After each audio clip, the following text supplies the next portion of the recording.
Hello दोस्तों, कैसे हैं आप सभी को हमारी कहानी इंस्टा सीओ कैसे लगी। सभी के सभी जरूर कमेंट करें और बताएं कैसी लगी कहानी। और इसी के साथ हम कुछ ही दिनों में और भी नई नई कहानियां लेकर आ रहे हैं। अगर आप पहली बार सुन रहे हैं तो चैनल को सब्सक्राइब कर लें, वीडियो को लाइक शेयर कमेंट जरूर करके बताएं। चलिए, एपिसोड नंबर 2 में आपका मैं फिर से स्वागत करता हूं। शुरू करते हैं कहानी।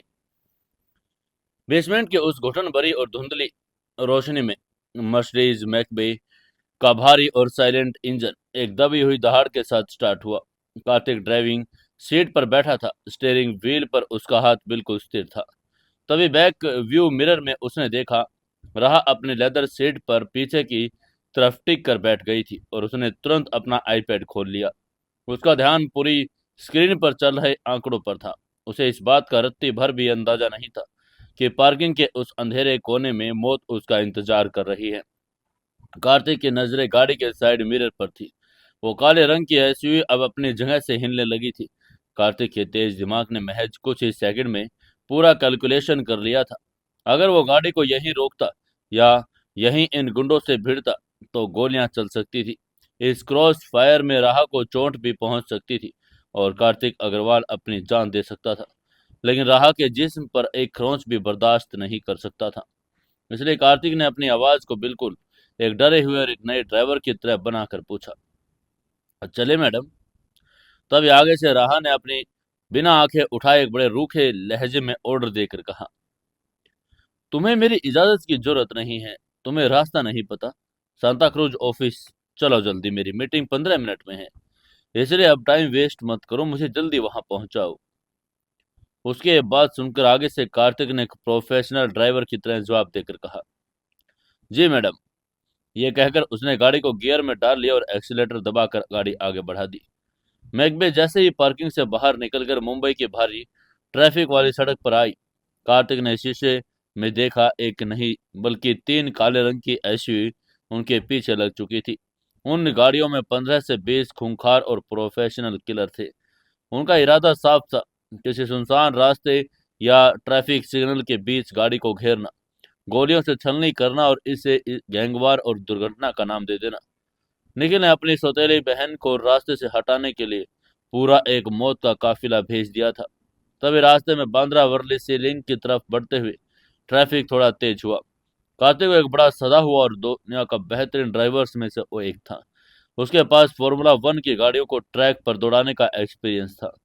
लेकिन आज वो अपनी असली काबिलियत को छुपाते हुए गाड़ी को इस तरह चला रहा था मानो उसे भारी ट्रक के ड्राइवर लग रहा हो। लेकिन असल में वो बड़ी चालाकी से उन 3 आईसीयू के बीच एक भारी ट्रक और एक बस को ला रहा था, ताकि वो किलर्स उनकी मैकबे के करीब ना आ सके। तभी राहा ने उसे चिढ़ाकर कहा, तुम गाड़ी को ऐसे क्यों चला रहे हो? झटके क्यों लग रहे हैं? मैंने कहा था ना, अगर गाड़ी पर एक भी खरोंच आई तो मैं तुम्हें नौकरी से निकाल दूंगी।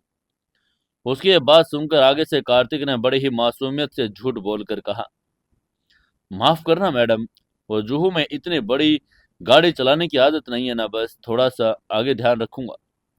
ये कहकर उसने स्टेयरिंग पर जो हाथ था, दूसरे हाथ में उसने अपनी जेब पर रखे एनक्रिप्टेड फोन का एक बटन दबाया। ये विक्रम के लिए एक साइलेंट अलर्ट था।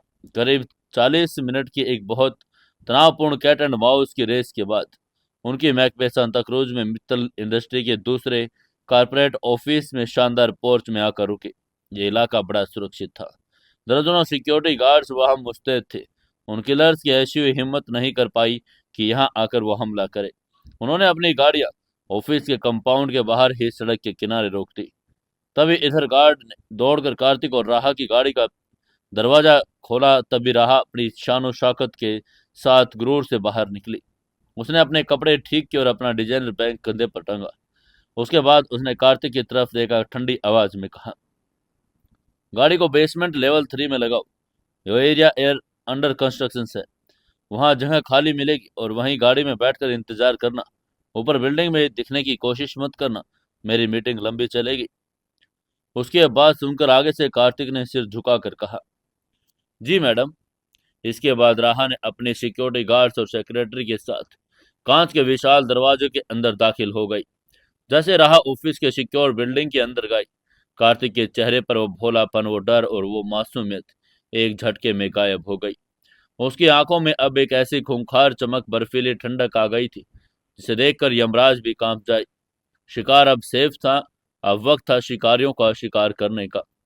तभी कार्तिक ने मैकबे को वापस गियर में डाला और ऑफिस की बिल्डिंग के बगल से होते हुए बेसमेंट की तरफ जाने वाले रैंप की तरफ मोड़ दिया।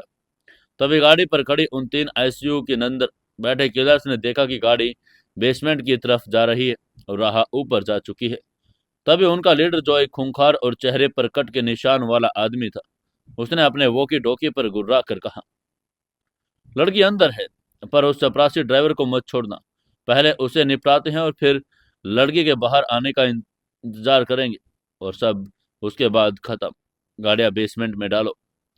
तभी उधर कार्तिक ने मैकबे के बेसमेंट 1-2 से पार करके बेसमेंट 3 में उतार दिया। ये एरिया अभी पूरी तरह से बना नहीं था। यहाँ कंक्रीट के बड़े बड़े पिलर्स, सीमेंट की बोरियां, लोहे के सरिये, और यहाँ अंधेरा भी था। यहाँ सीसीटीवी कैमरे भी अभी इंस्टॉल नहीं हुए थे। ये जगह किसी भी इंसान की कब्र बनाने के लिए सबसे मुफीद थी। कार्तिक ने मैकबे को एक सुरक्षित कोने में पार्क किया। उसने गाड़ी का इंजन बंद किया और चारों तरफ मौत जैसा सन्नाटा छा गया। सिर्फ पानी टपकने की हल्की हल्की आवाजें आ रही थी। कार्तिक गाड़ी से बाहर निकला। उसने आराम से गाड़ी का दरवाजा बंद किया। उसने अपने गले में अपना स्पोर्ट्स स्टाफ वाला आईडी कार्ड निकाला और मैकबे के बोनट पर रख दिया। अपनी नीली यूनिफॉर्म वाली जैकेट भी उतार कर गाड़ी पर रख दी। अब वह सिर्फ अपनी नीली सूती शर्ट और डार्क पैंट में था। उसने अपनी बड़ी ही शांति से अपनी शर्ट की आस्तीन को कोहनियों तक मोड़ दिया। तभी रैंप से टायरों के घसीटने की आवाजें आई। काले रंग की 3 आईसीयू एक साथ बेसमेंट 3 में दाखिल हुई। उन्होंने मैकबे को 3 तरफ से घेर लिया और उसी के साथ गाड़ियों के दरवाजे खुले। अंदर से लगभग 18 भारी भरकम खूंखार हथियारों से लैस आदमी बाहर निकले। किसी के हाथ में साइलेंसर लगी पिस्टल थी, किसी के हाथ में तेज धार वाला मचेते और किसी के हाथ में लोहे की रोड। तभी उनका लीडर आगे आया। उसने अपने दांत पीस कर एक भद्दी सी मुस्कान देकर कहा, अबे ओ बड़ा वाह वाले, तेरी किस्मत बहुत खराब है। तू इस गाड़ी को चला रहा है। निखिल भाई ने कहा था कि कोई चश्मदीद नहीं बचना चाहिए। आज तेरी लाश इसी बेसमेंट की कंक्रीट में दफन हो जाएगी। वहीं उसकी ये धमकी सुनकर कार्तिक अपनी जगह से 1 इंच भी नहीं हिला। वो गाड़ी के बोनट से टिका खड़ा रहा था। उसके चेहरे पर खौफ का एक कतरा भी नहीं था, बल्कि उसके चेहरे पर एक ऐसी शांत खतरनाक मुस्कान थी जिसने लीडर को एक पल के लिए असमंजस में डाल दिया। तभी कार्तिक ने उनको घूर कर कहा, निखिल ने सिर्फ तुम्हें मुझे मारने के लिए भेजा है। तुम्हारी तादाद 18, और मुझे लगता है कि तुम लोग कम पड़ जाओगे। कार्तिक की आवाज अब उस डरे हुए ड्राइवर की नहीं। आवाज इतनी गहरी, इतनी भारी और इतनी गूंजती हुई थी कि बेसमेंट की दीवारों से टकराकर वो खौफ पैदा कर रही थी। वहीं उसकी ये बात सुनकर लीडर की आंखों में गुस्सा आ गया। उसने चिल्लाकर कहा, बकवास बंद कर, मारो इस साले को। ये कहकर उसने 2 गुंडों को इशारा किया। ये इशारा पाते ही दोनों गुंडे, जिनके हाथों में लोहे की रोड थी, गालियां बककर कार्तिक की तरफ दौड़े। तभी कार्तिक ने अपनी जगह से सिर्फ एक कदम बढ़ाया। जैसे ही पहला गुंडा कार्तिक के सिर पर रोड मारने के लिए उछला, कार्तिक का शरीर बिजली की रफ्तार से एक और मुड़ा और गुंडे की रोड हवा में खाली घूम गई। पलक झपकने से पहले ही कार्तिक का बायां हाथ सांप की तरह आगे बढ़ गया और उसने गुंडे की रोड वाले हाथ की कलाई को बीच से पकड़ लिया, जिससे एक बहुत ही भयानक आवाज पूरे बेसमेंट में गूंज गई।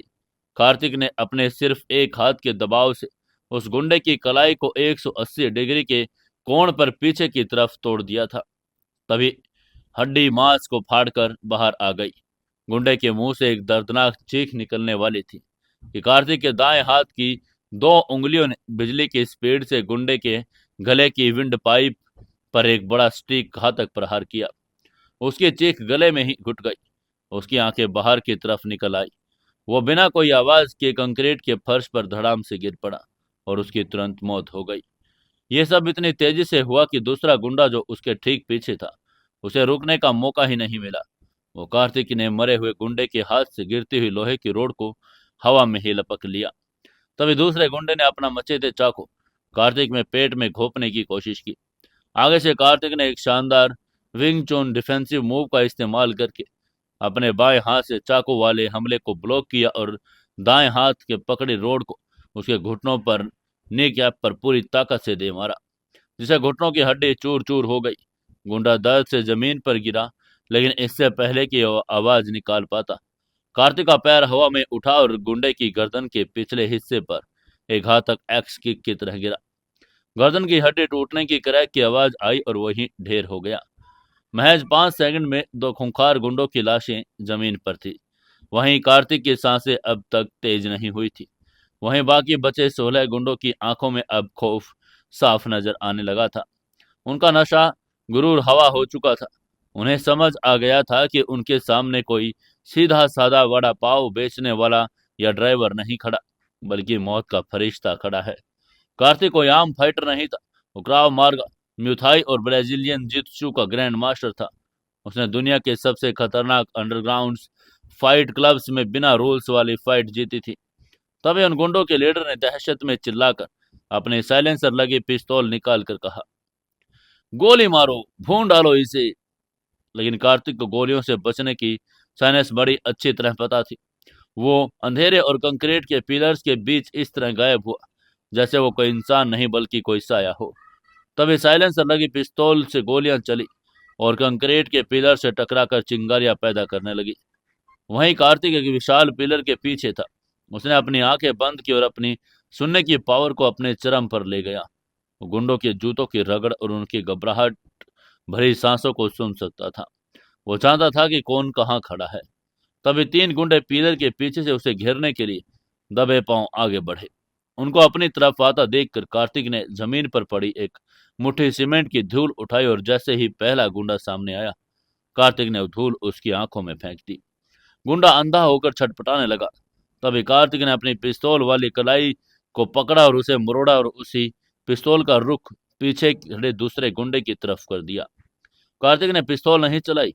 उसने गुंडे की उंगली को ट्रिगर पर दबा दिया, जिससे गोली दूसरे गुंडे के सीने के आर पार हो गई। कार्तिक ने तुरंत पहले गुंडे की कोहनी को अपने घुटने से तोड़ा और उसे एक ढाल की तरह इस्तेमाल करके तीसरे गुंडे की तरफ छलांग लगा दी। कार्तिक ने हवा में अपने शरीर को घुमाकर एक बहुत पावरफुल स्पिनिंग बैक किक तीसरे गुंडे के जबड़े पर जड़ दी, जिससे उसका जबड़ा अपनी जगह से उखड़ गया। वो कई फीट दूर जाकर एक सीमेंट के ब्लॉक से टकराया और बेहोश हो गया। अब बचे थे 13 लोग। बेसमेंट में मौत का तांडव चल रहा था, लेकिन ये तांडव एकदम खामोश था। कोई चीख पुकार नहीं, कोई शोर शराबा नहीं, सिर्फ हड्डियां टूटने, मांस के फटने और शरीर के जमीन पर गिरने की डरावनी आवाजें। कार्तिक अब पिलर्स के पीछे आ गया था और शिकार करने का अब वक्त था। वो किसी भूखे तेंदुओं की तरह पिलर्स पर टूट पड़ा। तभी 4 गुंडों ने एक साथ चाकों से हमला किया, लेकिन कार्तिक का शरीर पानी की तरह बह रहा था। एक चाकू उसके चेहरे के पास से गुजरा और उसने अपनी गर्दन को महज 1 इंच झुकाया। गुंडे का हाथ पकड़ा और उसने अपने कंधे के ऊपर से एक जूडो 3 के जरिए जमीन पर दे मारा। जमीन पर गिरते ही गुंडे की पसलियां टूट गई। कार्तिक ने बिना रुके दूसरे गुंडे के सीने पर 1 पंच मारा। यह प्रहार इतना भयानक था कि गुंडे का दिल 1 सेकंड के लिए धड़कना बंद कर गया। वो सीधा कार्डियक अरेस्ट में मर गया। तीसरे और चौथे गुंडे को उसने एक साथ निपटा दिया। कार्तिक ने दोनों के सिर पकड़े और पूरी ताकत से उन्हें आपस में टकरा दिया। दोनों के सिर किसी खरबूजे की तरह फट गए। निखिल के भेजे उन सुपारी किलर्स की अब रूह कांप गई थी। उन्हें अपनी जिंदगी में कई खून किए थे, लेकिन उन्होंने कभी एक किसी इंसान को बेरहमी, इतनी सटीकता और इतनी खामोशी से इंसानों को गाजर मूली की तरह काटते नहीं देखा था। ये सब देखकर उनमें से एक गुंडा डर के मारे अपनी पिस्तौल छोड़कर पीछे की तरफ भागने लगा। उसने बड़बड़ा कर कहा, ये ये इंसान नहीं है, ये मौत का सौदागर है। यह बड़बड़ा कर वो भागने की नाकाम कोशिश करने लगा, लेकिन कार्तिक ने उसे भागने नहीं दिया। उसने जमीन पर गिरा हुआ एक भारी मचेते उठाया और उसे एक भाले की तरह हवा में फेंक दिया। मचेते हवा को चीर कर गया और उस भागते हुए गुंडे की जांग को चीर कर उसे कंक्रीट की दीवार के साथ कील की तरह काट दिया। गुंडे के मुंह से दर्दनाक चीख निकलने ही वाली थी। कार्तिक बिजली की स्पीड से वहां पहुंचा और उसने हाथ की हथेली से उसके मुंह को हमेशा के लिए बंद कर दिया। दूसरे हाथ से उसने उसकी गर्दन को एक झटके में चटका दिया। बेसमेंट में खून की नदियां बह रही थी। 18 में से 17 लोग महज 7 मिनट के अंदर मारे जा चुके थे। लेकिन कार्तिक के शरीर पर खून की एक बूंद तक नहीं लगी थी। उसकी सांसें अभी तक नॉर्मल थी और उसका चेहरा भावहीन था, जैसे उसने कोई बहुत मामूली सा काम किया हो। अब बचा था सिर्फ उन किलर्स का लीडर। लीडर के हाथ कांप रहे थे, उसकी पिस्तौल की गोलियां खत्म हो चुकी थी। वो अपनी एसयू के पीछे छुपा थर थर कांप रहा था। तभी कार्तिक धीरे धीरे चलकर उसकी तरफ बढ़ा। उसके जूतों की हर एक आवाज लीडर के दिल पर हथौड़ी की तरह बज रही थी। तभी कार्तिक ने अपनी सर्द आवाज में कहा, बाहर आ जाओ। कार्तिक की आवाज ठंडी बर्फ जैसी थी। तभी आगे से लीडर ने एक आखिरी कोशिश की। वो गाड़ी के पीछे से निकला और उसने एक बड़ी सी रामपुरी चाकू निकालकर कार्तिक की छाती में घोंपने की कोशिश की। कार्तिक ने उसे ब्लॉक नहीं किया, उसे बस अपने दाएं हाथ की उंगली को एक पंजे की तरह सिकोड़ लिया।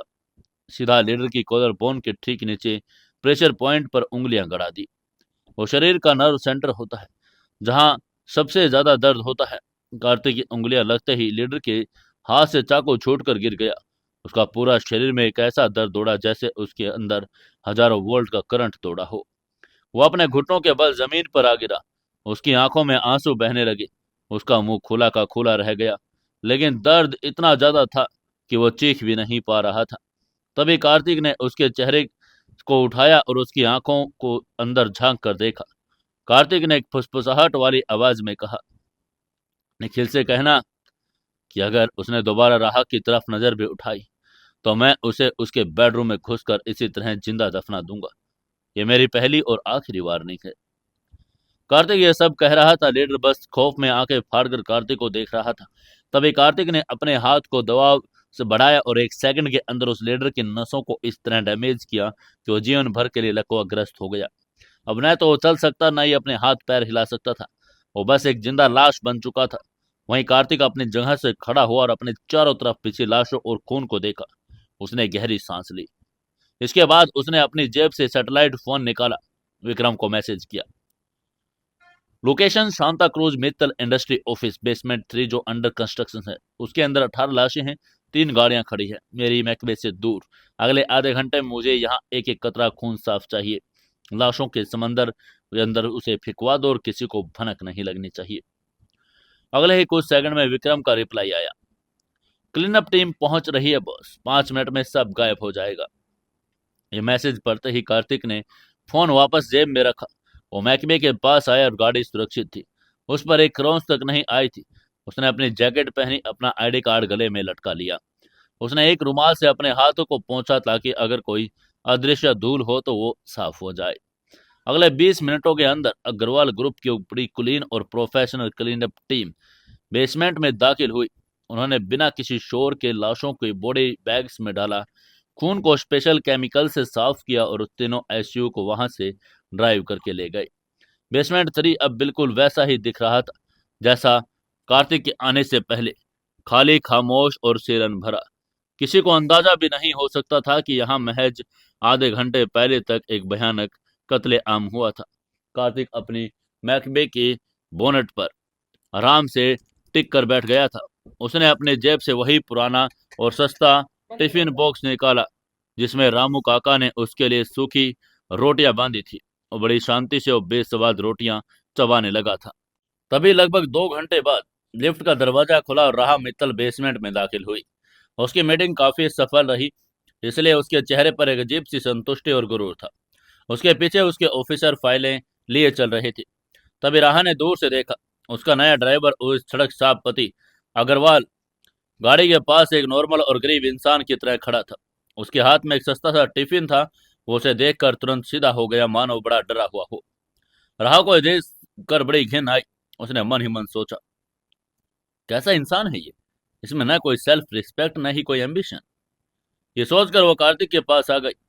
उसने देखकर कार्तिक के तुरंत अपनी आधी खाई रोटी टिफिन में बंद की और गाड़ी का पिछला दरवाजा खोल दिया। कार्तिक ने अपनी उसी मासूम और डरी हुई आवाज में पूछा, मीटिंग खत्म हो गई मैडम? तभी राहा ने उसके एक तिरस्कार भरी नजर डालकर कहा, तुम्हें इससे क्या मतलब? तुम सिर्फ अपना काम करो, गाड़ी सीधे मित्तल मैनर ले चलो, मुझे बहुत थकान हो रही है। आगे से कार्तिक ने तुरंत सिर झुकाकर कहा, जी मैडम। ये कहकर उसने दरवाजा बंद कर दिया और इसके बाद कार्तिक ड्राइविंग सीट पर बैठा। उसने शीशे मैं राहा को देखा। राहा अपनी आंखें बंद करके शीशे से टिक गई। वो बिल्कुल सुरक्षित और बेदाग थी। कार्तिक के होठों पर एक बर्त हल्की, लगभग अदृश्य सी मुस्कान तैर गई। राहा को कभी यह पता नहीं चलने वाला था कि पिछले 2 घंटों में उसके उसी सड़क छाप पति ने अकेले अपने हाथों से खूंखार 18 किलर्स को मौत की नींद सुला दिया। राह को यह कभी नहीं पता चलने वाला था जिस इंसान को वह नफरत से देखती है वो दरअसल एक अरबपति है जो उसकी जान बचाने के लिए मौत से भी खेल सकता है। तभी कार्तिक ने गाड़ी का इंजन स्टार्ट किया। महकमे एक बार फिर खामोशी के साथ उसे कंक्रीट के बेसमेंट के बाहर की रोशनी की तरफ बढ़ चली। खेल अब एक नए स्तर पर पहुंच चुका था। कार्तिक अग्रवाल का खौफनाक और खामोश रक्षक वाला रूप अब पूरी तरह से जाग चुका था। मर्सिडीज मैकबे अपने शाही खामोशी के साथ मुंबई की चौड़ी और बिजी सड़कों पर सरपट दौड़ रही थी। बाहर का शोर शीशे की मोटी परत के बाहर ही दम तोड़ देता था। गाड़ी के अंदर एक ऐसा सन्नाटा पसरा था जिसे सिर्फ एसी की हल्की आवाज और राह की उंगलियों के आईपैड पर चलने की खटखट तोड़ रही थी। कार्तिक अग्रवाल ड्राइविंग सीट पर बैठा था। उसकी आंखें सड़क पर थी लेकिन उसका पूरा ध्यान बैक व्यू मिरर से राह पर था। राह ने अपनी आंखें बंद कर रखी थी। वह अपनी उंगलियों से अपने माथे को दबा रही थी। आज का दिन उसके लिए थका देने वाला था। वो बिल्कुल बेखबर थी कि चंद मिनटों पहले वो मौत के जबड़े से बचकर निकली थी। उसे यह भी नहीं पता था कि जिस ड्राइवर की सीट पर उसका सड़क छाप पति बैठा है वह असल में मौत का दूसरा नाम है जिसने अकेले ही 20 खूंखार हत्यारों को जहन्नुम पहुंचा दिया था। कार्तिक ने मन ही मन सोचा, कितनी अकेली है ये, इतनी बड़ी सल्तनत, इतनी दौलत, लेकिन इस लड़की के आसपास हर कोई सिर्फ इसका खून चूसने के लिए खड़ा है। इसके अपने ही परिवार वाले इसके कातिल हैं। कार्तिक के हाथों पर ग्रिप स्टीयरिंग व्हील पर थोड़ी सख्त हुई। वो जानता था कि निखिल और उसके गुंडे आज की हार के बाद चुप नहीं बैठेंगे, लेकिन कार्तिक भी अब पीछे हटने वालों में से नहीं था। उसने फैसला कर लिया कि जब तक मित्तल परिवार के इस जहरीले पेड़ को जड़ से नहीं उखाड़ फेंकता तब तक वो अपनी असली दुनिया में वापस नहीं लौटेगा। तभी राहा ने बिना आंख खोले एक रूखे और थोड़े थके स्वर में कहा, गाड़ी ठीक से चलाओ, मुझे झटके बर्दाश्त नहीं हो रहे। आगे से कार्तिक ने अपनी आवाज में वही पुराना डर और भोलापन वापस लाकर कहा, जी मैडम। गाड़ी अब साउथ बॉम्बे के उस पॉश इलाके की तरफ मुड़ चुकी थी जहां मित्तल मैनर विशाल और डरावना महल स्थित था। उसी वक्त उधर मित्तल मैनर के एक खुफिया हिस्से में जो जमीन के नीचे बना एक साउंड प्रूफ स्टडी रूम था, वहां का माहौल किसी सुलगते हुए ज्वालामुखी जैसा था। ये कमरा निखिल मित्तल का पर्सनल अड्डा था। चारों तरफ महंगी शराब की बोतलें, सिगार का धुआं और दीवारों पर हथियारों के कलेक्शन थे। लेकिन आज इस कमरे में सन्नाटा नहीं था, बल्कि तबाही मची हुई थी। छन क्रैश। निखिल ने अपने हाथ में पकड़े लाखों रुपए की क्रिस्टल विस्की को बोतल को पूरी ताकत के सामने दीवार पर दे मारा। बोतल के टुकड़े टुकड़े हो गई। महंगी शराब फर्श पर खून की तरह फैल गई। उसका चेहरा गुस्से से लाल हो चुका था। गले की नसें फूल कर बाहर आ गई थी। उसकी आंखें किसी पागल जानवर की तरह खौफनाक लग रही थी। उसके सामने उसका एक खास खबरी अंडरवर्ल्ड का संपर्क करता रमन कांपता हुआ खड़ा था। तभी निखिल ने शेर की तरह दहाड़ कर कहा, तू पागल हो गया है रमन, या फिर तेरा दिमाग खराब हो गया है? तो मुझसे कह रहा है कि मेरे भेजे 18 खूंखार शूटर, 3 एसयूवी गाड़ियां और उनका पूरा का पूरा हथियारों का जखीरा सब कुछ हवा में गायब हो गया एक झटके में। आगे से रमन ने माथे पर पसीना टपक रहा था। उसने घबरा कर कहा, यही सच है निखिल भाई। सांता क्रूज ऑफिस के बेसमेंट नंबर 3 में हमारे आदमियों ने उस गाड़ी को घेरा था, लेकिन उसके बाद क्या हुआ किसी को नहीं पता। जब हमारी बैकअप टीम पहुंची तो बेसमेंट एकदम खाली था। ना कोई लाश, ना कोई खून की बूंद, ना ही कोई गाड़ी। ऐसा लग रहा था जैसे वहां कोई जादू हो गया हो। जमीन उन 18 जिंदों को लोगों को निगल गई हो। और फिर वो मर्सिडीज भी थी, वो वहां पर नहीं थी। रहा मैडम उस वड़ा पाव वाले ड्राइवर के साथ बिल्कुल सही सलामत निकल चुकी है। उसके बाद सुनकर निखिल के पास रखी एक भारी ओकवुड की कुर्सी पर लात मारकर उसने पलट दिया। उसने गुस्से में झुंझला कर कहा, यह नामुमकिन है। 18 हथियारबंद आदमियों को कोई आसमान तो नहीं खा सकता। और वो सड़क छाप बड़ा पाव वाला वो क्या करेगा? वो तो चूहा है, उसे पिस्तौल पकड़ने भी नहीं आती होगी। जरूर रहा कि दादाजी ने किसी सीक्रेट सिक्योरिटी गार्ड से सब किया है। उस बुढ़े शिवराज मित्तल ने मरने के बाद भी अपनी पोती के लिए कोई ना कोई ढाल जरूर छोड़ी है। ये कहते हुए निखिल पागलों की तरह कमरे में टहलने लगा। उसकी महत्वाकांक्षा और आज वो चोट लगी थी उसने उसे अंधा कर दिया था। उसने चिल्लाकर कहा, मुझे वो लड़की मरी हुई चाहिए। अगर आज का प्लान फेल हो गया तो मैं कल खुद जाकर उसके सीने में गोलियां उतार दूंगा। वो मेरी कुर्सी पर नहीं बैठ सकती। तभी कमरे के भारी लकड़ी के दरवाजे पर एक बड़ी शांत गहरी सत्ता के नशे में डूबी आवाज गूंजी। उसने निखिल को शांत करवाने के लिए कहा, शांत हो जाओ निखिल। यह आवाज सुनते ही निखिल रमन दोनों ने मुड़कर देखा। दरवाजे पर जयंत मित्तल खड़े थे। जयंत के चेहरे पर वो शराफत बेबसी का मुखौटा नहीं था जो अक्सर मीडिया और घर के नौकरों के सामने पहनते थे। इस खुफिया कमरे में जयंत का असली और खूंखार रूप सामने था। उसकी आंखों में एक ऐसा जहर था जो सदियों पुराना लग रहा था। जयंत ने अंदर आकर दरवाजा बंद किया, रमन को बाहर जाने का इशारा किया। रमन बिना एक पल गवाए वहां से खिसक गया। जयंत धीरे चलकर टूटे हुए कांच बिखरी शराब के पास आए और निखिल के कंधे पर हाथ रखा। जयंत ने अपनी आवाज को बड़ा ही सर्द रखकर कहा, गुस्सा इंसान के सोचने समझने की ताकत को खा जाता है मेरे बेटे। अगर आज का हमला फेल हो गया तो इसका मतलब ये नहीं कि हम हार गए। इसका मतलब ये है कि शिकार हमारी उम्मीद से ज्यादा चालाक है। और चालाक शिकार को मारने के लिए हथियारों की नहीं, एक ऐसे जाल की जरूरत होती है जहां से भागने का कोई रास्ता ना बचे। उसकी ये बात सुनकर आगे से निखिल ने झल्ला कर कहा, जाल? कैसा जाल रेड? मैंने सबसे बेहतरीन शूटर भेजे थे, वो सब गायब हो गए। और राह की बच्ची आज कंपनी के सीईओ की कुर्सी पर बैठ कर आ रही है और आप मुझे शांत रहने के लिए कह रहे हैं। उसकी ये बात सुनकर जयंत की आंखें सिकुड़ गई। उन्होंने पास रखे सोफे पर बैठकर एक सिगार जलाई। सिगार का धुआं हवा में छोड़कर उन्होंने अपने बेटे को देखकर कहा, क्या तुम्हें लगता है कि मैंने ये एम्पायर यूं ही हासिल किया है निखिल? क्या तुम्हें लगता है कि मित्तल मैनर में मेरी ये कुर्सी, मेरा ये रुतबा मुझे खैरात में मिला है? ये कहते हुए जयंत की आवाज में एक भयानक दर्द और सबसे बड़ा गुरूर भी था। उन्होंने आगे कहा, अगर मैं एक बार फेल होने पर ऐसी शराब की बोतलें फेंकता तो आज तो इस घर का यंग मास्टर नहीं होता। आज तुम भी किसी गुमनाम बस्ती में एक नाजायज औलाद की तरह धक्के खा रहा होता। नाजायज औलाद, ये शब्द सुनते ही निखिल के चेहरे का रंग उड़ गया। ये वो सच था जो उसकी रगों में नफरत का जहर भरता था। वहीं जयंत ने गहरी सांस ली। उनकी आंखों के सामने 25 साल पुराना वो खौफनाक और खूनी इतिहास तैरने लगा जिसकी नींव पर आज ये मित्तल साम्राज्य खड़ा था। शिवराज मित्तल और पित्तल परिवार के अंदर इतना सुलझा हुआ नहीं था। ये बात उस दौर की थी जब मित्तल परिवार के ओल्ड मास्टर शिवराज मित्तल पूरे शबाब पर थे। उनकी कंपनी आसमान छू रही थी। उनके दो बेटे थे। बड़ा बेटा मतलब मित्तल परिवार के फर्स्ट मास्टर रमेश मित्तल थे और छोटा बेटा मतलब मित्तल परिवार के सेकंड मास्टर जयंत मित्तल थे। रमेश मित्तल हर मायने में हर एक आइडियल बेटा था। वो होशियार था, ईमानदार था। बिजनेस की उसकी समझ लाजवाब थी।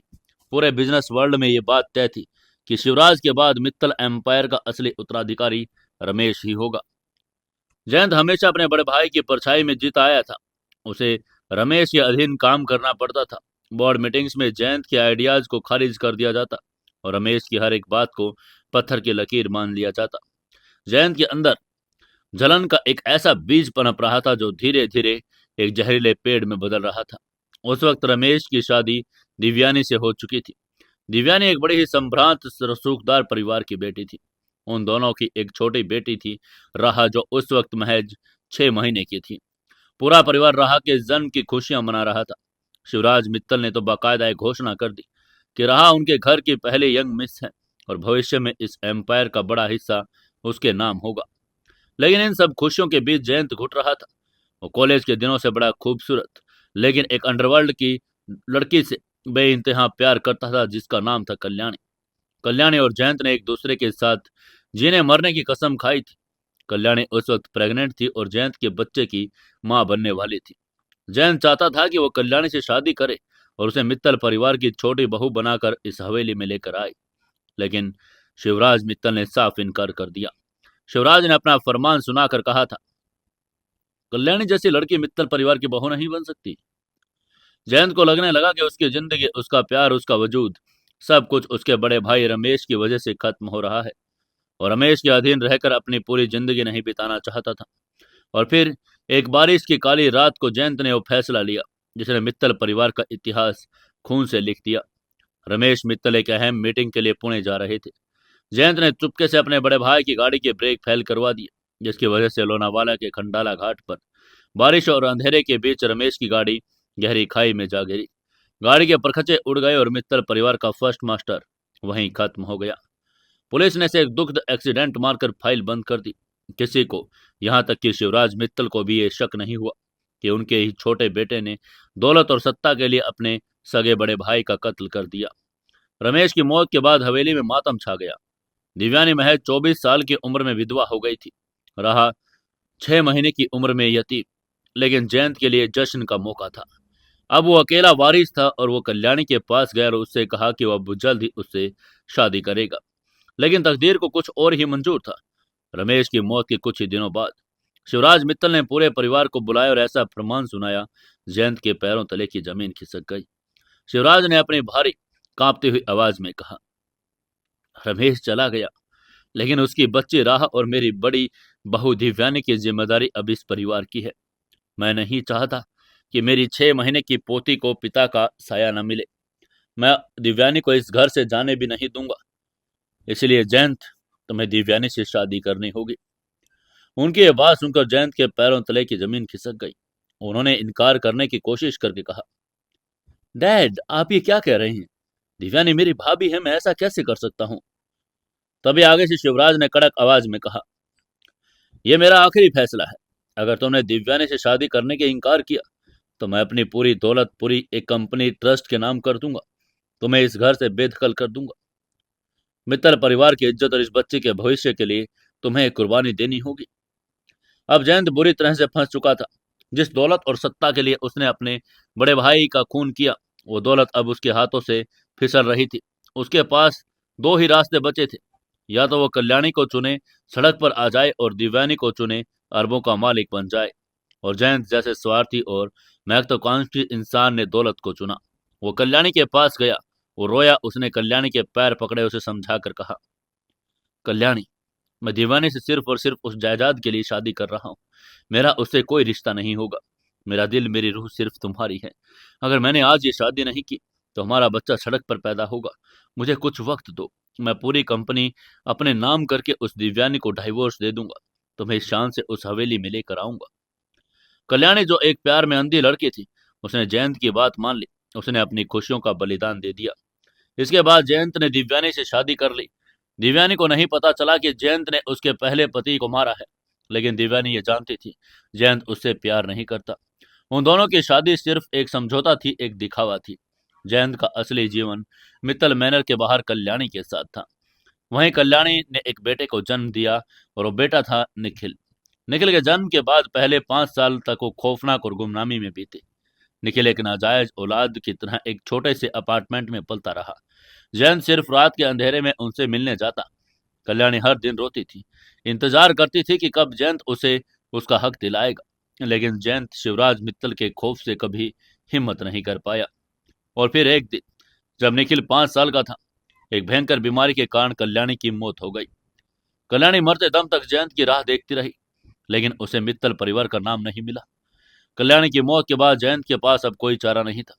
वो 5 साल के निखिल की उंगली पकड़कर उसे सीधे मित्तल मैनर में ले आया। उस दिन हवेली में जो कलेश हुआ था, वो आज भी मित्तल मैनर की दीवारों में गूंजता है। दीवानी फूट फूट कर रोई थी। उसे लगा था कि जयंत ने उसे धोखा दिया है। शिवराज मित्तल ने जयंत पर बंदूक तान दी थी। शिवराज ने चिल्लाकर कहा था, यह पाप है जयंत, तो इस नाजायज औलाद को मेरे घर में नहीं ला सकता। लेकिन तब तक जयंत कंपनी में अपनी पकड़ बड़ी मजबूत कर चुका था।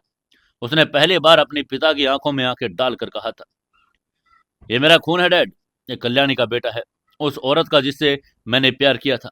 अगर निखिल इस घर में नहीं रहेगा तो मैं अभी इस कंपनी को अभी इसी वक्त बर्बाद कर दूंगा। जिसकी वजह शिवराज को हार माननी पड़ी। उम्र और बीमारियों ने उन्हें कमजोर कर दिया था। निखिल को घर में रहने की जगह तो मिल गई, लेकिन उसे वो कभी इज्जत प्यार नहीं मिला जो राह को मिलता था। दिव्यानी ने निखिल से नफरत की। शिवराज ने निखिल को हमेशा एक गलती के रूप में देखा, जबकि राह और रमेश की बेटी पूरे घर की आंखों का तारा बनी रही। निखिल ने बचपन से ही देखा कि राह को सब कुछ मिल रहा है जो असल में उसका हक होना चाहिए था। यह वजह थी निखिल के अंदर राह के प्रति एक साइकोपैथिक नफरत पैदा हो गई। और राह को सिर्फ एक दुश्मन नहीं, बल्कि अपनी मां कल्याणी की मौत और अपनी नाजायज पहचान का जिम्मेदार मानता था। और जयंत जयंत ने निखिल को बचपन से यही सिखाया, राह मेरी बेटी नहीं है, वो मेरे उस भाई की निशानी है जिससे मैंने हमेशा नफरत की। और यह एम्पायर सिर्फ और सिर्फ तुम्हारा है बेटा, और इसे पाने के लिए अगर तुम्हें खून की नदियां भी बहानी पड़े तो पीछे मत हटना। वहीं आज फ्लैशबैक में बाहर आते ही जयंत की आंखें और भी लाल हो गई थी। उन्होंने अपनी सिगार को एस्ट्रे में कुचला। निखिल की आंखों में गहराई से देखकर कहा, याद है ना निखिल, मैंने क्या क्या खोया है इस कुर्सी के लिए। मैंने अपने भाई को मारा, मैंने अपनी मोहब्बत कल्याणी को खोया, मैंने अपनी पूरी जिंदगी एक ऐसी औरत के साथ गुजारी जिससे मुझे घिन आती है, और ये सब मैंने किसके लिए किया? तुम्हारे लिए, सिर्फ तुम्हारे लिए। ये कहकर जयंत की आवाज एक खूंखार फुसफुसाहट में बदल गई।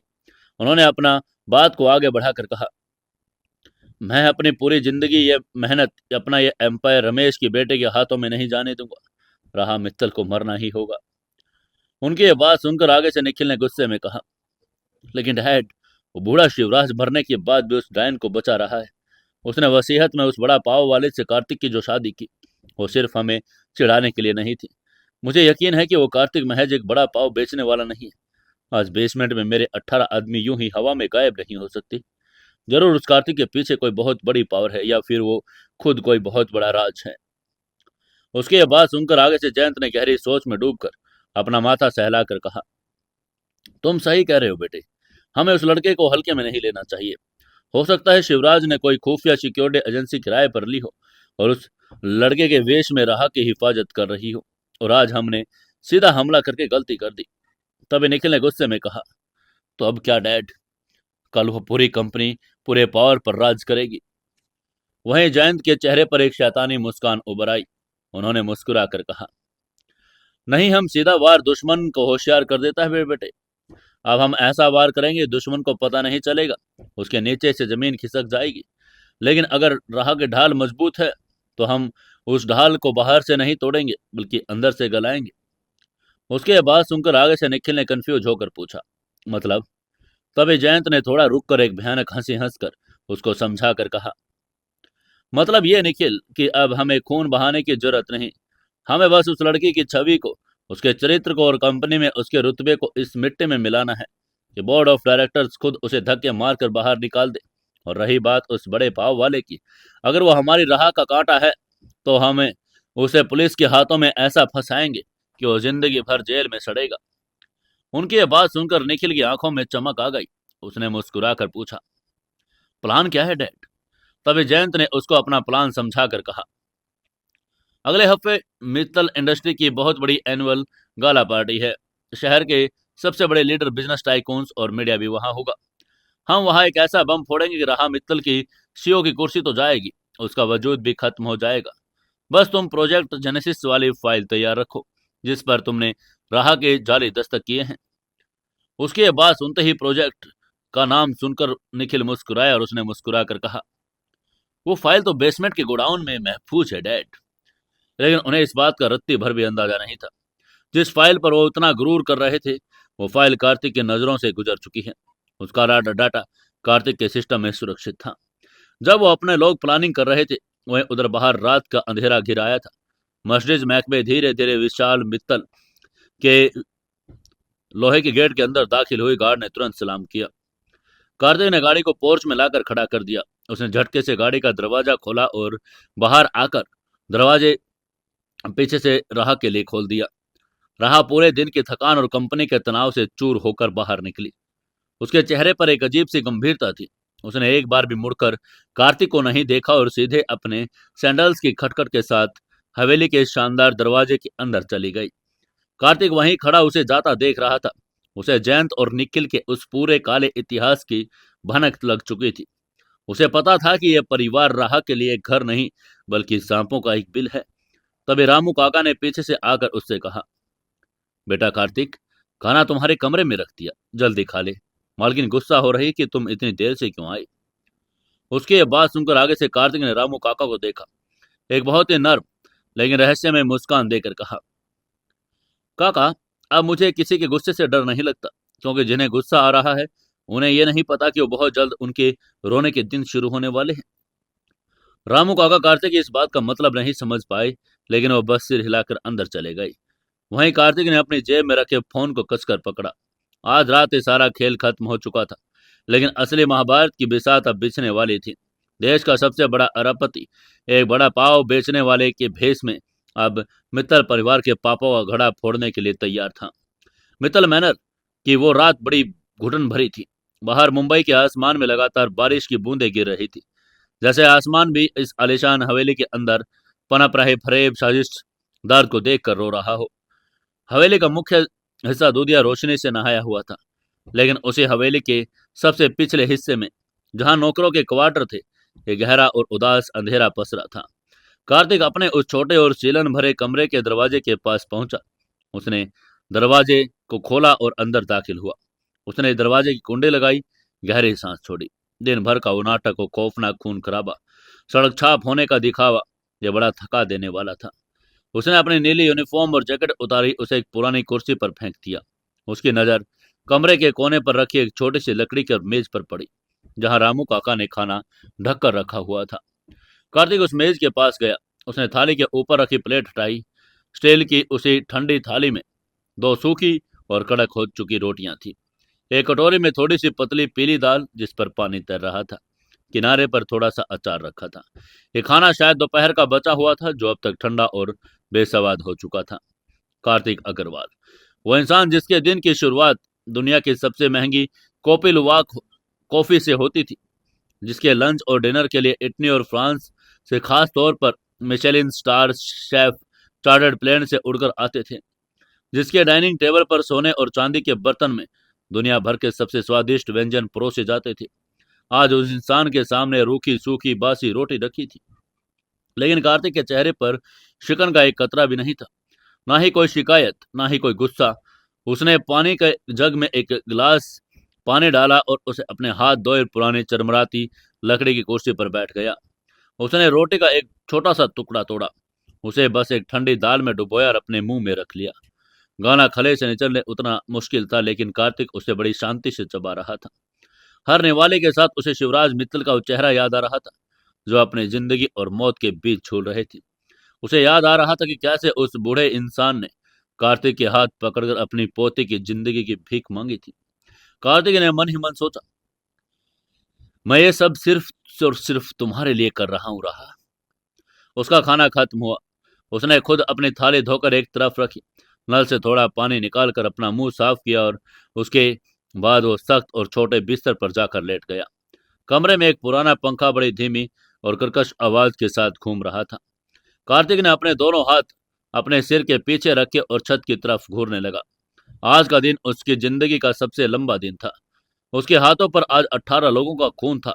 हालांकि वो खून साफ हो चुका था, लेकिन कार्तिक के दिमाग में वो मंजर अभी भी ताजा था।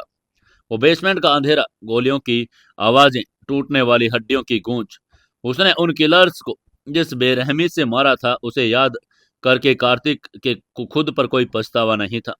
वो जानता था कि अगर वो आज रहम करेगा तो दरिंदा राह को नोच खा लेगा। कार्तिक की आंखों के सामने राह का वो थका हुआ चेहरा आ गया, जब वो शाम को ऑफिस से बाहर निकलती थी। वो निर्मम, कितनी घमंडी, क्रूर नजर आने की कोशिश करती, लेकिन कार्तिक उसके उस नकाब के पीछे छिपी एक डरी हुई अकेली लड़की को देख सकता था। कार्तिक ने अंधेरे कमरे में फुसफुसा कर कहा, तुम मुझे कितना भी बुरा समझ लो रहा, मुझे कितना भी जलील कर लो, लेकिन मैं तुम्हें इस जहरीले दलदल में डूबने नहीं दूंगा। मैं तुम्हारा वो अदृश्य साया बनूंगा, जो हर मुसीबत को तुम तक पहुंचने से पहले ही राख कर देगा।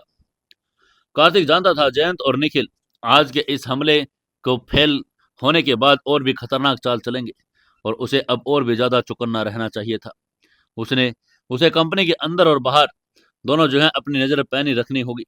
यही सोचकर कार्तिक की आंखें भारी होने लगी और वो उस खुरदरे बिस्तर पर गहरी नींद में सो गया। वहीं दूसरे और मित्तल मैनर के ठीक विपरीत छोर पर सबसे ऊपरी माले पर स्थित राहा का मास्टर बेडरूम किसी महल के सबसे खूबसूरत और आलीशान हिस्से से कम नहीं था। कमरे का तापमान एकदम परफेक्ट था। फर्श पर बिछा तुर्की का महंगा कालीन इतना मुलायम था कि इस कदर पैर रखते ही पैर उसमें धंस जाएं। कमरे में हल्की से लेवेंडर की खुशबू की चमक, विशाल फ्रेंच खिड़कियों से मुंबई की आती रोशनी और नहाई हुई क्वींस नेकलेस झलक रही थी। लेकिन इस पूरी भव्यता, शानो शौकत के बीच बैठी राहा मित्तल अंदर से टूट चुकी थी। राहा ने कमरे में आते ही सबसे पहले अपने पैरों से महंगी क्रिश्चियन लोबोटिन हील्स उतार कर फेंक दी। दिन भर कंपनी में एक सदा हुआ सख्त रूप बनाए रखने के कारण उसके पैर और कंधों में भयंकर दर्द हो रहा था। उसने अपना कोट उतारा और उसे सोफे पर डाल दिया। वो धीरे धीरे चलकर अपने ड्रेसिंग टेबल के बड़े से आईने के सामने आकर खड़ी हो गई। आईने में दिख रही है खूबसूरत, अमीर और ताकतवर लड़की, मित्तल इंडस्ट्री की नई सीईओ। लेकिन राहा की आंखों में वक्त का गुरूर कोई नहीं था, बल्कि एक गहरी और भयानक उदासी थी। उसने मेकअप रिमूवर से अपने चेहरे पर वो बोस वाली नकाब पोंछना शुरू किया। जैसे जैसे उसका मेकअप उतर रहा था, वैसे वैसे उसकी असली थकान, उसकी आंखों के नीचे पड़े डार्क सर्कल, उसकी कमजोरी सामने आ रही थी। राहा लड़खड़ाते कदमों से अपने किंग साइज बेड की तरफ गई। उस रेशमी गद्दे पर गिर पड़ी। उसने अपने घुटनों को अपने सीने से लगा लिया और उसकी आंखों में एक गर्म आंसू छलक कर रेशमी चादर में जब्ज हो गया। वो अकेली थी, इस पूरी दुनिया में बिल्कुल अकेली।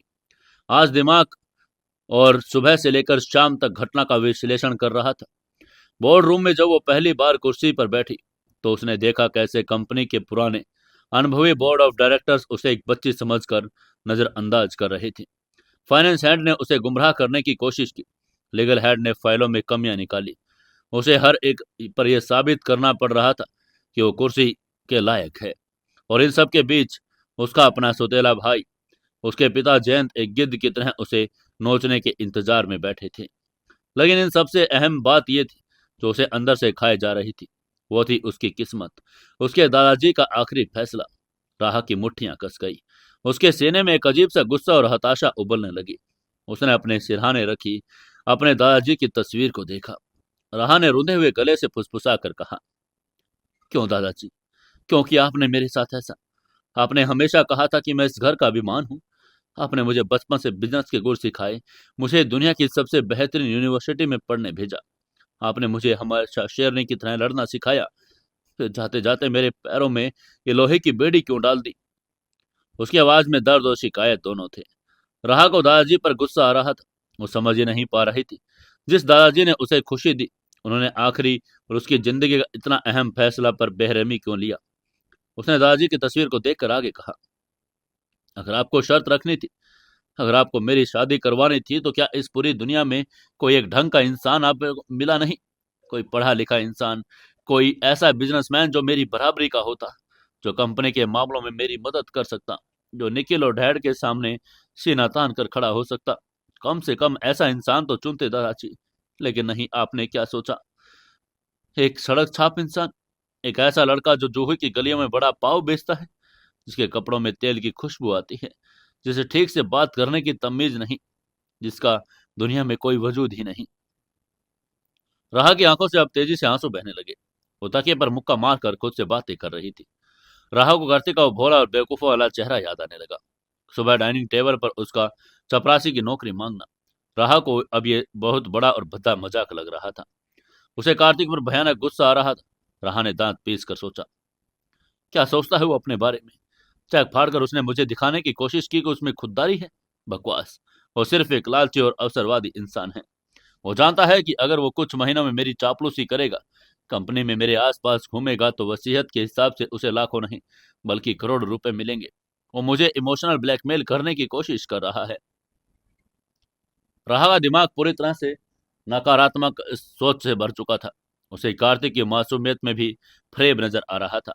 उसे लगा कि कार्तिक ने जानबूझकर उसकी गाड़ी चलाई ताकि वो उसके करीब आ सके और कंपनी के बाकी कर्मचारियों के सामने यह दिखा सके कि वो सीईओ का कितना खास है। राहा ने गुस्से में अपने आंसू पोंछ कर कहा, वो एक दीमक है। वो जानता है कि मैं वसीयत की वजह से फंसी हुई हूँ। वो मेरी मजबूरी का फायदा उठा रहा है, लेकिन मैं उसे जीतने नहीं दूंगी। मैं उसे ऐसा नर्क दिखाऊंगी कि वो इस शादी से हार मानकर भाग जाएगा। ये सोचकर राहा पलंग से उठी, खिड़की के पास जाकर खड़ी हो गई। बाहर मुंबई की रात इतनी जिंदा और आजाद लग रही थी, लेकिन राहा अपने ही घर में अपने ही रिश्तों के जाल में कैद थी। उसने गहरी सांस लेकर कहा, डैड मुझे कुर्सी की सीईओ की कुर्सी पर नहीं देखना चाहते। निखिल मुझे मारना चाहता है। बोर्ड मेंबर मुझे नाकाबिल समझते हैं और मेरा सो कॉल्ड पति मेरी दौलत पर नजर गड़ाए एक चपरासी की तरह मेरे पीछे घूम रहा है। मेरे पास कोई नहीं, कोई भी नहीं जो मेरा साथ दे सके। यह अकेलापन राहा को डरा रहा था, लेकिन साथ ही उसके अंदर की जिद को और मजबूत कर रहा था। इसलिए राहा ने अपनी आंखों में एक नई चमक लाकर कहा, ठीक है, अगर मुझे अकेले ही लड़ना है तो मैं अकेले ही लड़ूंगी। मैं मित्तल इंडस्ट्री को किसी भी कीमत पर निखिल और डैड के हाथों बर्बाद नहीं होने दूंगी। और रही बात कार्तिक अग्रवाल की, तो कल मैं उसका वो हाल करूंगी, वो अपनी वड़ा पाव की ठेली को याद करके रोएगा। यह बड़बड़ा कर राहा ने मुट्ठी कस ली। उसने अपने जज्बातों को, अपने आंसुओं को, अपनी हर कमजोरी को अपने अंदर बहुत गहराई से दफना लिया। वो अब कोई आम लड़की नहीं थी, वो मित्तल इंडस्ट्री की सीईओ थी, जिसे अपने चारों तरफ मौजूद दुश्मनों से लड़ना था। उसे इस बात का रत्ती भर भी अंदाजा नहीं था, जिस इंसान को वो दौलत का लालची, एक मामूली सा चपरासी और दीमक समझ रही है, वही इंसान आज अपनी जान पर खेलकर उसकी मौत को टाल कर आया है। उसे नहीं पता था कि वो जिसका सड़क छाप पति असल में एक सुरक्षा चक्र है, जिसे दुनिया की कोई भी ताकत भेद नहीं सकती। राहा और कार्तिक दोनों अपनी अपनी दुनिया में अपनी अपनी सोच के साथ सो गए। एक दूसरे को बचाने के लिए सब कुछ कुर्बान कर रहा था, और दूसरा उसी रक्षक को अपना सबसे बड़ा बोझ समझ रहा था। वो दोनों अपने अपनी दुनिया के बारे में सोचकर कब सो गए उन्हें पता ही नहीं चला। मित्तल मैनर की अगली सुबह हमेशा की तरह खामोश और नियमबद्ध थी। रात बाहर बारिश के बाद मुंबई की हवा में एक अजीब सी नमी और ठंडक थी। सूरज बादलों के पीछे छिपा था, जिसे पूरा शहर एक स्लेटी रंग की चादर ओढ़े हुए लग रहा था। हवेली के अंदर मुख्य डाइनिंग हॉल में सन्नाटा पसरा था। राहा मित्तल पूरी तरह से तैयार होकर सीढ़ियों के नीचे उतरी। आज उसने एक बड़ा शार्प, पावरफुल एमराल्ड ग्रीन रंग का बिजनेस सूट पहना था। उसके बाल एक कड़क बन में बंधे थे, और उसकी आंखों में कल रात की थकान की जगह अब एक नई जिद और चुनौती ने ले ली। कल कंपनी में उसका पहला दिन था, जहां उसने अपनी काबिलियत साबित करने की कोशिश की। लेकिन आज उसे कई अहम मीटिंग्स अटेंड करनी थी। बोर्ड ऑफ डायरेक्टर के सामने प्रोजेक्ट जेनेसिस की रिपोर्ट पेश करनी थी। रहा ने अपनी कलाई पर बंधी राड़ो घड़ी में समय देखा। सुबह के 8:30 हो चुके थे। उसके माथे पर चिड़चिड़ाहट की लकीरें उभर आई। राहा ने तेजी और रुखी आवाज में पुकार कर कहा, रामू काका। ये आवाज सुनते ही रामू काका दौड़ कर आए। कहा, जी बेटिया। राहा ने अपना लेदर का लैपटॉप बैग सोफे पर रखा और कहा, मेरा रेगुलर ड्राइवर सुरेश आज भी नहीं आया। मैंने उसे कल ही कहा था कि मेरी आज की मीटिंग बड़ी जरूरी है। आगे से रामू काका ने बताकर कहा, बेटिया सुरेश का फोन आया था। वो कह रहा था कि उसकी तबीयत और बिगड़ गई, उसे हॉस्पिटल में भर्ती होना पड़ा है। शायद उसे कल ही किसी ने। रामू काका बोलते बोलते रुक गए। वहीं उसके बाद सुनकर राहा ने गहरी सांस ली, आंखें बंद कर ली। उसे पता था कि वो इत्तेफाक नहीं, सुरेश अचानक कैसे बीमार पड़ सकता है। ये जरूर निखिल या जयंत की कोई चाल थी, ताकि उसे ऑफिस पहुंचने में देरी हो और बोर्ड मीटिंग में उसकी छवि खराब हो। ये सब सोचकर राहा का गुस्सा सातवें आसमान पर था। उसने रामू काका की तरफ देखकर कहा, तो क्या अब मुझे कैब बुक करके मित्तल इंडस्ट्री जाना पड़ेगा? मैनेजर से कही कि फौरन कोई दूसरा ड्राइवर अरेंज करे। लेकिन इससे पहले रामू काका को जवाब दे पाते, पीछे से एक बड़ी शांत, गहरी और स्थिर आवाज आई, मैडम आपको किसी ड्राइवर की जरूरत नहीं है। यह आवाज सुनते ही झटके से उसने मुड़कर देखा। सामने कार्तिक खड़ा था।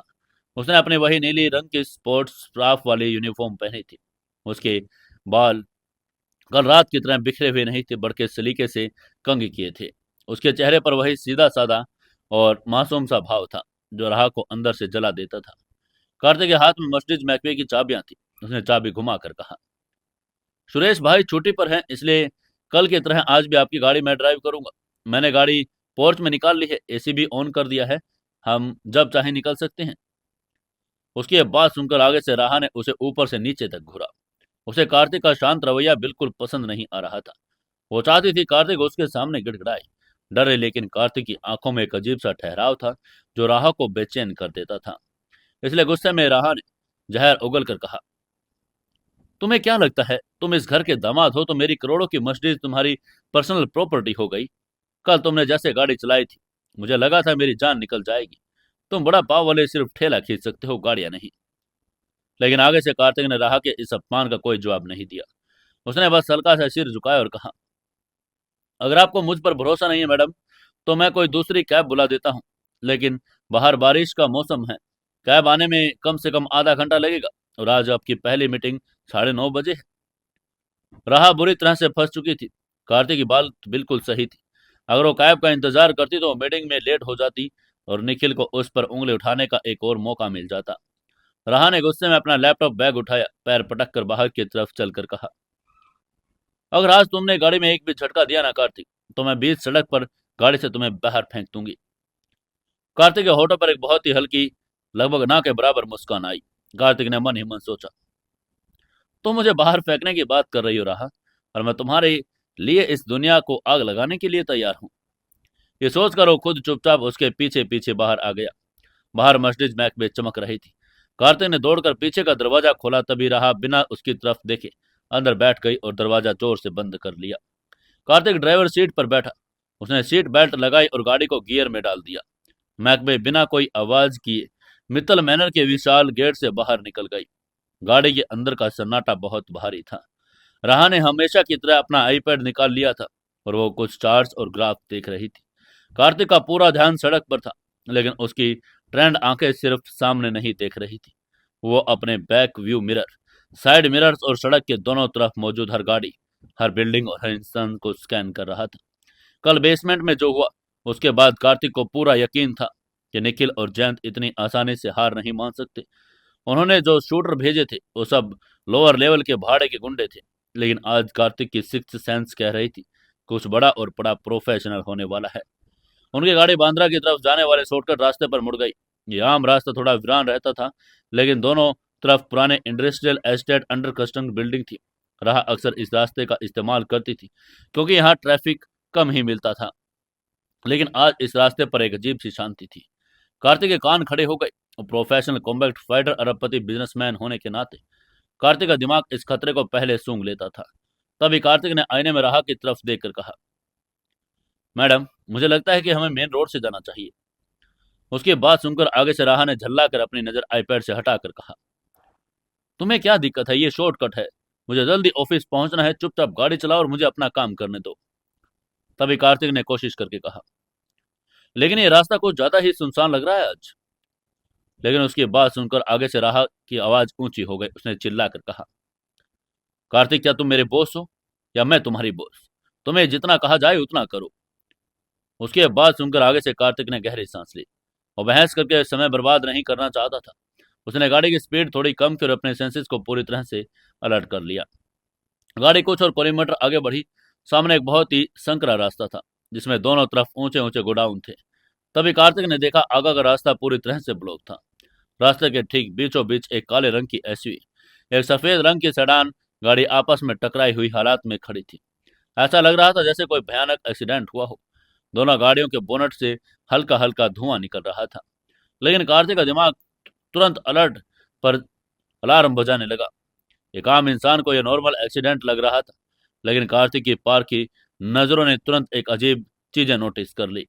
पहले बात, दोनों गाड़ी इस तरह से तिरछी खड़ी थी, उन्हें पूरी तरह सड़क को ब्लॉक कर दिया था।